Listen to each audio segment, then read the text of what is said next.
context, I guess. So for me, myself, I started in the competitive scene in Halo 1 and Halo 2. I traveled for 3 years doing it. It was awesome. And the entire time, and granted, this is Halo we're talking about, so a first person shooter, I'm making a slight this comparison to a MOBA, so bear with me while I go through this. In Halo, it's if you're the best player on the circuit, it's not because you're the best Slayer. It's not because you're the best objective. It's not because you can hold the ball really well and run away. It's because you can do all of those things. You know how to do everything. That's what determines the best player. So in Halo, you have Capture the Flag, you have Oddball, you have King of the Hill, and you have Slayer game types. Slayer being obviously just kill each other, and whoever has the most points wins. And yeah, they have multiple maps for StarCraft. So in this regard, I really, really want to see Heroes take the path of saying, okay, you know what? All of our maps are good. They're all good, and in my opinion, they're getting there. They are on their way to being valid competitive maps. And what this also allows for when you have this many maps is awesome series. You don't have the same mix and match. Oh, okay, we had 3 bands each. Oh, look, they picked Thresh again. Yay. Like that's so boring to me, and I just hate it so much. And what these maps can do is they allow you to diversify everything. You can say, okay, well, maybe this team's really good on Dragonshire, and then maybe this team's like crazy good on Mines. Like that's the way that you can look at this. And what it does is it allows you to say, okay, let's go into a best of 5 series, and let's have people not necessarily use the melee strike system where you have teams say, okay, I ban this map, I ban this map, all right, I ban this map, I ban this map, we're going to this one, and then loser gets to pick the map afterwards, stuff like that. Like that's really really really awesome to do. I don't know if it's gonna work perfectly with this system. I'd like to see it at least get tried. Again, not sure how it's gonna work. But what I would like to see is early on in MLG, and they still kind of did it while Halo was alive. What they would do is they would basically randomly generate the maps that were going to be used. So, say if you were in like winner bracket round 3, you would have to play like Slayer on Construct, Oddball on Guardian, and Capture the Flag on Onslaught. Like that's what you'd have to do. And then the next round, there'd be a totally different combination of things. Like that, they could do that. They could literally take that model, carry it right into Heroes, and do some really awesome stuff. Like, it not only would it keep the fans interested, it would keep the players on their toes. It would make people have all kinds of stuff that they want to do. Like, just a lot more openings than you would normally see. So, like, I want this model. I want to see it happen. I want to know what's gonna be the new standard for this game. I definitely do not want to see, okay, we have all these maps, let's just focus on one. Like to me, that's a waste of resources, and it's not worth the time. I just rambled for like half an hour about this stuff. I'm gonna take like a 1 minute break, let everything kind of condense in my head. I'll read the chat while it catches up because of the Twitch delay, and I will certainly respond to some of it. So, drink some water now.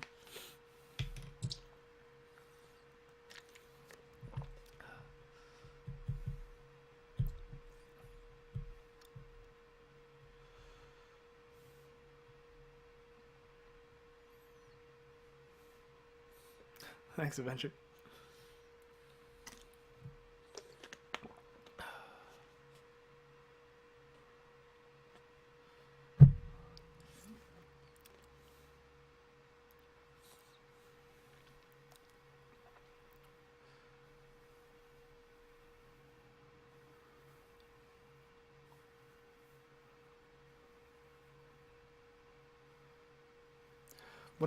What I think, and let's kind of cycle back here. What I think is really cool is that you can have compositions that are wildly different, and they can still have the same impact. Like even well, I guess the dev game on Dragonshire is kind of not really a good example because they ran with 3 assassins and they kind of got smashed. But either way, I mean, they ran with a 2-2-1 comp with, or against a 1-1-2 comp with an Abathur, which was pretty interesting. Like it was. Oh man, I think Abathur is going to be a mainstay of this game. He's good. He can do some serious damage. Uh, so that's a thing. Um, but yeah, I think it's going to be interesting to see if teams try to go with like multiple supports and really push people out of the way, like to just play like a deny comp, I guess we'll call it, and say, okay, well, we're gonna keep them away from things. We're just gonna out level them by being in their face and stopping them from being close to the creeps and just go away.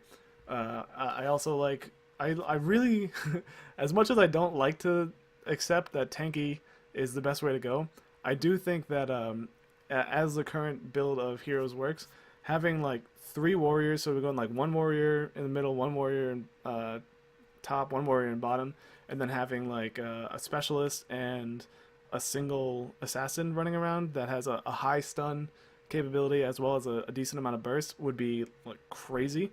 Like Abathur Illidan as the roamers would be nuts, because like Abathur can fulfill he can fulfill the objective roles by tunneling around the map, and he can just sort of do whatever he wants.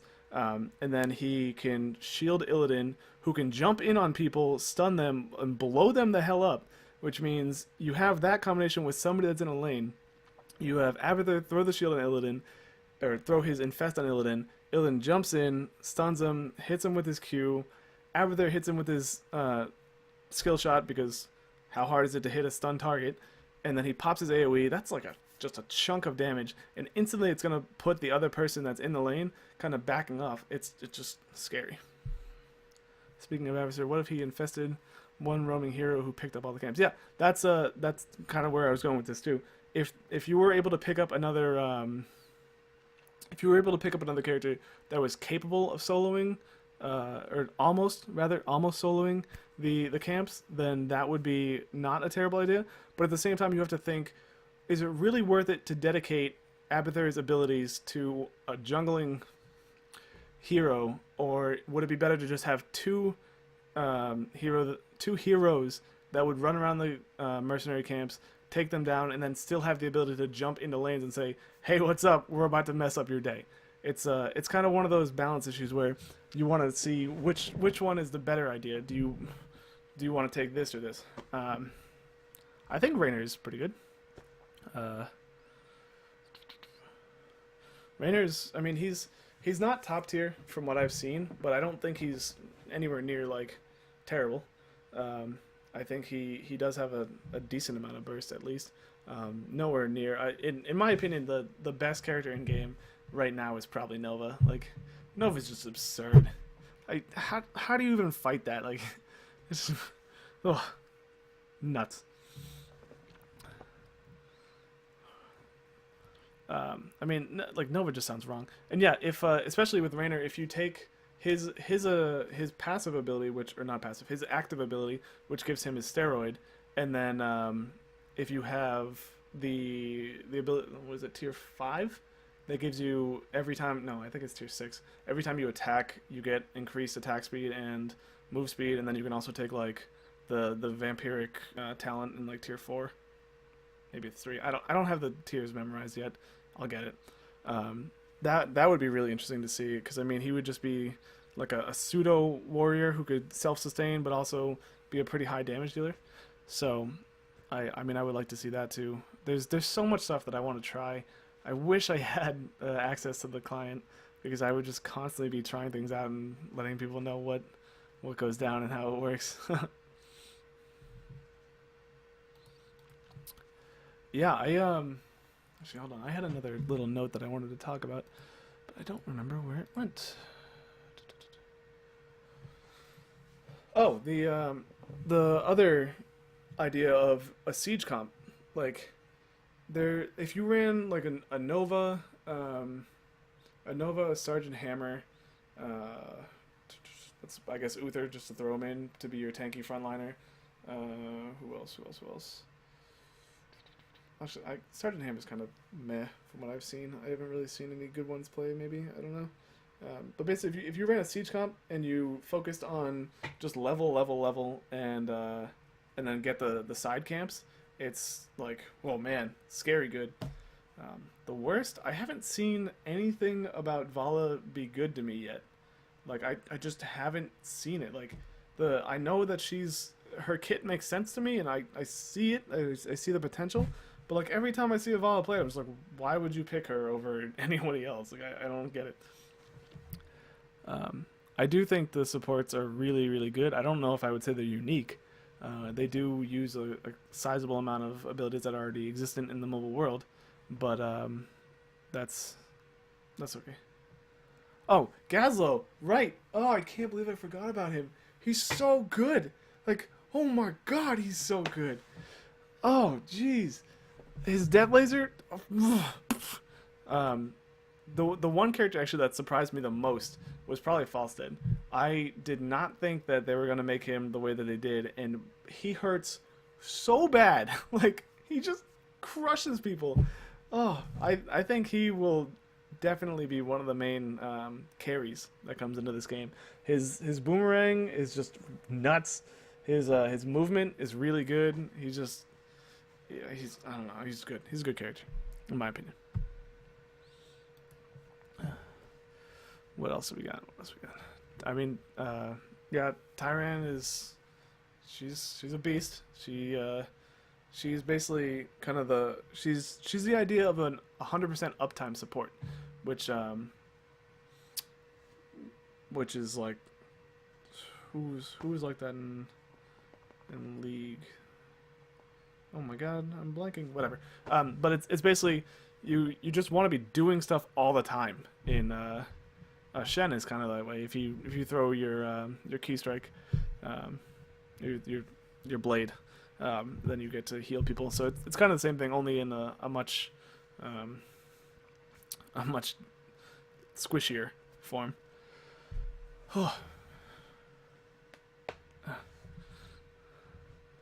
Well, carries aren't. I'm not saying 80 carry, mind you. Carry can be all kinds of things, like it's not necessarily that I'm saying 80 carry from like League or anything.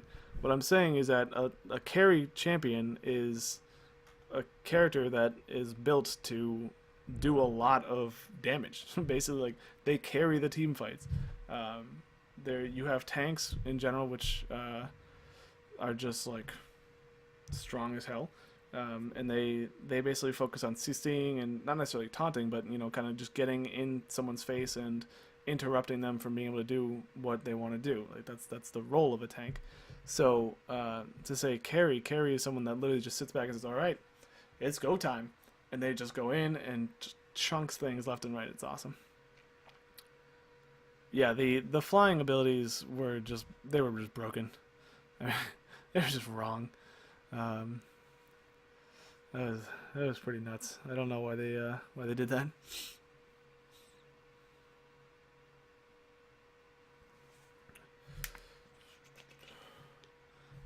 Man, I wish I prepared more stuff for this, but I kind of got caught up in the moment and sort of ripped through everything.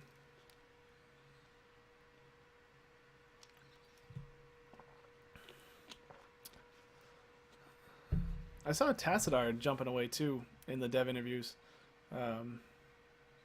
It was interesting.